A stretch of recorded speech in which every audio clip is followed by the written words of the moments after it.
Hello friends नमस्ते जय जगन्नाथ स्वागत करुच्ची आउ गोटे फ्रेश मिनी ब्लॉग को आशा करुच्ची ठाकुर दया समस्ते भल थे। मिनी ब्लॉग टी वुमेन्स डे दिन से आपण मानक वुमेन्स डे ढेर सारा शुभेच्छा और शुभकामना। आज वुमेन्स डे बोली झील नहीं आसी मसला दोसा सांग को सांबार बरा ता सांग को तरकारी आउ चटणी। आज जलखिया बढ़िया लगुला ताकू खुशी खाईदे रोषे कलु। आज तो झील अच्छी घरे रविवार से झील तार कटाकटी कर सब देदेला मु मोर रोषे बसैली।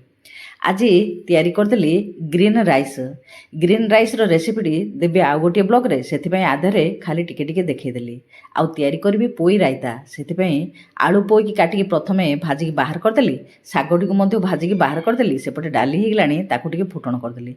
तापर बढीटी को तेल टिके देकी भाजिकी बाहर कला परे फुटण करिकी पियाज पकई ता देहरे जीरा धनिया रसुण सोरिषर बटाटी देई लंका गुंड हलदी गुंड मसला गुंड सब पकई लुण पकई ता देहरे भलावे कषि देई पकईदेली आलू आउ पोई को तापर पत्र को देदेली आउ टिके कषि पानी देदेकी बढी को पकईदेली तापर घोड़ी छाड़देली सिझिया पई।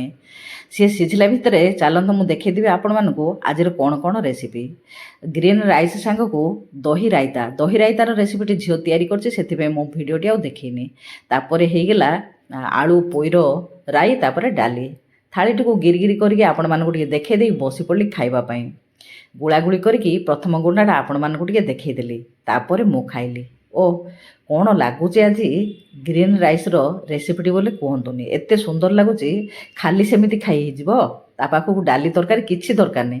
डाली तरकारी ता पाखक फिका पड़गला पूरा खाली दही रायताटा भल लगे ता सांगे खाइबा।